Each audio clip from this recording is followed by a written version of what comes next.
Делегация депутатов Народного собрания Абхазии во главе с председателем Комитета по международным межпарламентским связям и связям с соотечественниками Алхасом Барцыц на прошлой неделе побывала в Государственной Думе России с официальным визитом. Встреча, посвященная соглашению по Пицунской госдаче, прошла при участии вице-спикера Госдумы Сергея Неверова, депутатов Отария Аршпа Константина Затулина, Андрея Картополова, а также представителей МИДа, Федеральной службы безопасности и Федеральной службы охраны России. Абхазские депутаты рассказали коллегам об опасениях, которые мешают им ратифицировать соглашение в предложенном виде. Я, в свою очередь, в своем выступлении озвучил тот факт, что в первую очередь у нас в обществе многое не понимается касаемо именно самой ратификации данного соглашения. Почему? Потому что есть ряд проблем, которые вообще были изначально допущены в данном соглашении. Речь идет непосредственно о координатах, которые ошибочно были указаны. Плюс они уже там выходили за пределы, то есть земельный участок один получалось, а по морским координатам они выходили за пределы своих границ. Вот. Также нами было озвучено, что есть тот пункт, который смущает, опять-таки, все наше население республики. При заключении соглашения с Федеральной службой охраны там отсутствует пункт, который не позволяет передавать данный объект третьим лицам. Российские коллеги предложили ратифицировать соглашение как есть, а спорные моменты обозначить в дополнительном постановлении. Алхас Барцыц огласил, как это отражено в протоколе встречи. Абхазской стороне также была предложено рассмотреть возможность ратификации подписанного соглашения в существующем виде с одновременным принятием постановления Народного собрания Республики Абхазия, в котором будет закреплена необходимость доработки соглашения в части корректировки координат передаваемой территории и добавления пункта о невозможности передачи ее третьим лицам. Присутствующие на совещании представители Федеральной службы охраны России и Министерства иностранных дел Российской Федерации подтвердили, что предложение абхазской стороны относительно упомянутых изменений, возражений не имеет российская сторона. И мы, понимая, что уже, если у нас есть такой вариант решения вопроса, мы сказали, что по приезду домой, в Республику Абхазия, мы подключим юристов, мы соберем необходимых специалистов для того, чтобы эту возможность рассмотреть. Возможно, это будет постановление, возможно, это будет некий протокол, либо оговорка, к ратификации есть, наверное, это юристы больше скажут, некие применимые и неприменимые, дополнительные документы, которые могли бы нам позволить все-таки в правильном виде подойти к решению этого вопроса. Депутат Канкварчия подчеркнул, что главная цель поездки была донести консолидированную позицию парламента по соглашению. Для меня важно было, что мы все вместе консолидированно донесли до руководства Госдумы общее мнение, сложившееся в парламенте. Она может быть потом в детали, может где-то разниться, но общее мнение было нами донесено.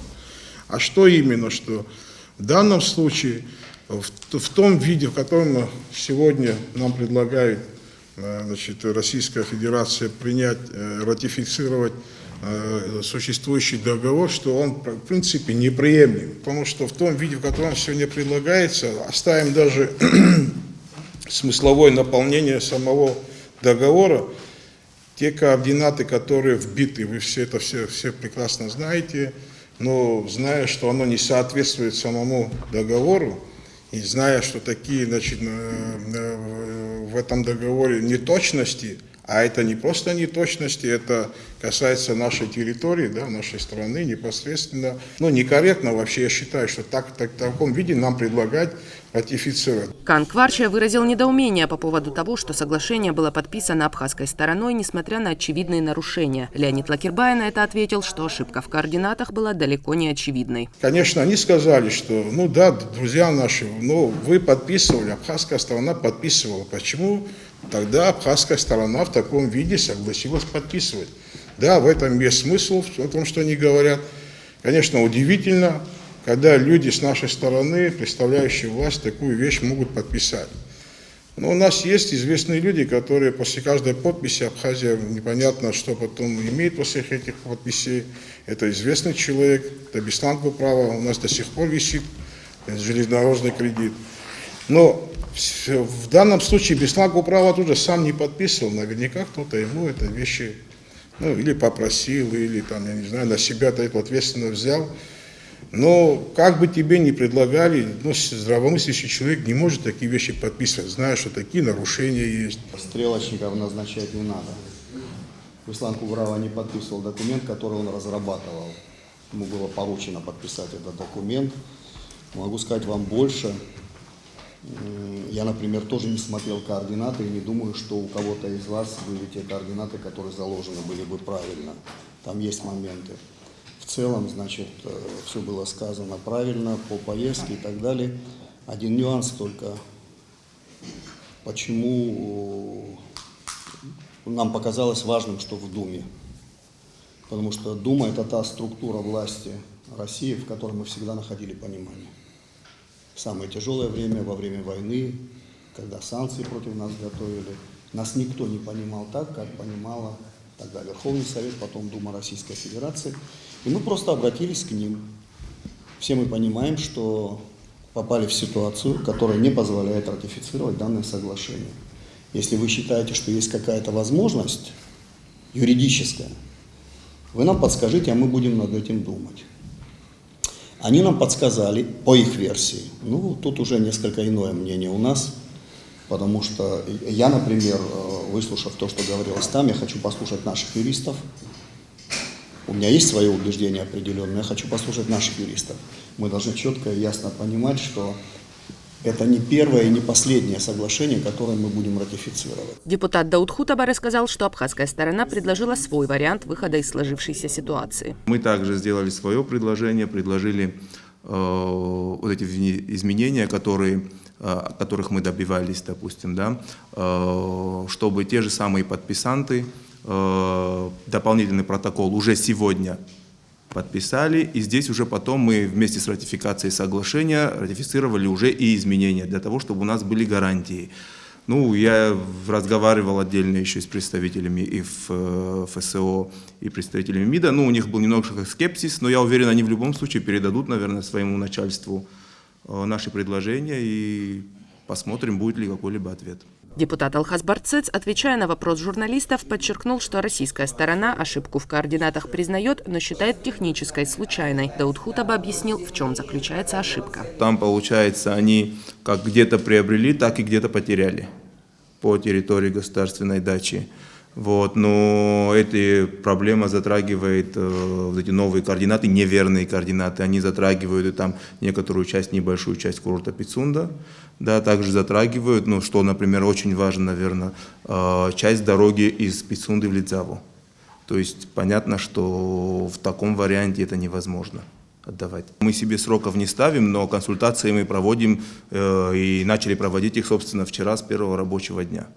Да, с юристами мы вчера встречались, и с юристами из МИДа, и с юристами из администрации президента. Пытаемся понять, насколько это возможно, и насколько предложение с российской стороны вообще возможно применить в нашем случае. То есть у нас тоже мнение на этот счет разнятся. У кого-то оно уже сформировалось, мнение на этот счет, у кого-то еще не сформировалось, но я думаю, определимся, в ближайшее время. Кан Кварчи отметил, что предложенный российскими коллегами выход из ситуации вряд ли будет иметь реальную юридическую силу. Если есть желание у обоих сторон, до того, как ратифицируется, если есть желание обеих сторон, всегда можно этот договор распаковать, внести туда изменения и согласовать все за и все против, прийти к общему мнению и подать дальше, как говорится, на ратификацию.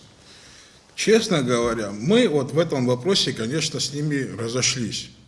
Извините меня, если я уже как есть принимаю, есть логика, значит, ты с ним согласился. Завтра какие изменения ты можешь вносить, если ты уже его принял?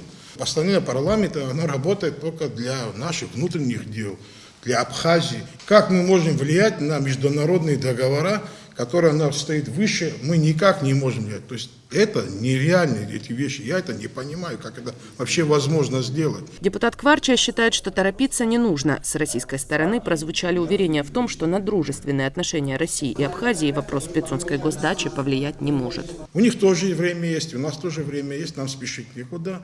Мы, наверное, найдем все-таки, я надеюсь, что мы все-таки, и они нас должны понять. Слушайте, мы же никого не гоним с этой дачи. В конце концов, мы не отнимаем, мы еще В 95 году им отдали. Мы же не просим их уйти, то есть там проблем нету с этим. Значит, Сергей Иванович Неверов сказал такую вещь, когда я значит, о том, что возможно может не пройти в таком виде. Он сказал: Карл Валерьевич, конечно, вы можете его принять или не принять. Это были последние его слова. Конечно, осадок останется, он сказал. Но из-за этого мы отношения с Абхазией не будем портить. Из-за этого у нас, значит, все наши договоренности ранее достигнуты, как работали, так будут работать. Ну что нам делать? Значит, пойдем по-новому заново готовить документы. Честно говоря, меня это больше всего устраивает.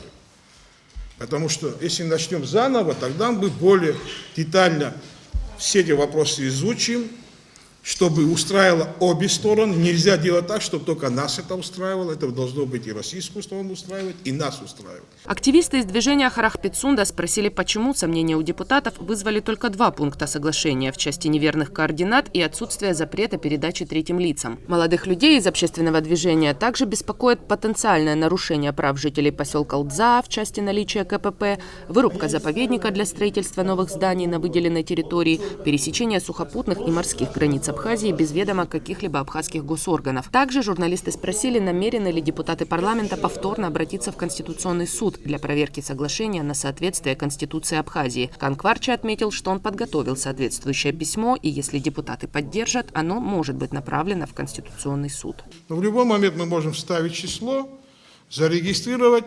Более того, уже более 10 депутатов под это письмо уже подписались.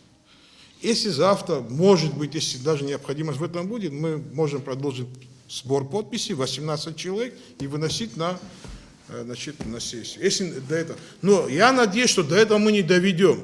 Может быть, возможно, мы все-таки по тому пути, который говорил Леонид Иванович, в принципе, мы пошли. Давайте попробуем, если там что-то получится, если мы можем как-то привести к тем вопросам, которые мы старались. Или же я другой выход вижу. Значит, вынести на заседание парламента, не принять, и тем самым пойти по новому пути. То есть заново подготовить уже более детально все эти вопросы проработать. В завершение пресс-конференции депутаты рассказали об инциденте на границе, когда, несмотря на их статус, участников делегации не пропустили по упрощенной системе, а в общем порядке заставили проходить паспортный контроль и даже досматривали личные вещи. Мы готовим письмо. Я уже разговаривал с министром иностранных дел. Я думаю, он обязан ноту подготовить российской стороне и вручить. Этот факт нельзя оставлять без реакции, подчеркнул Кан Кварча. Надежда Боровикова, Сасаркуамуха, Абазатова.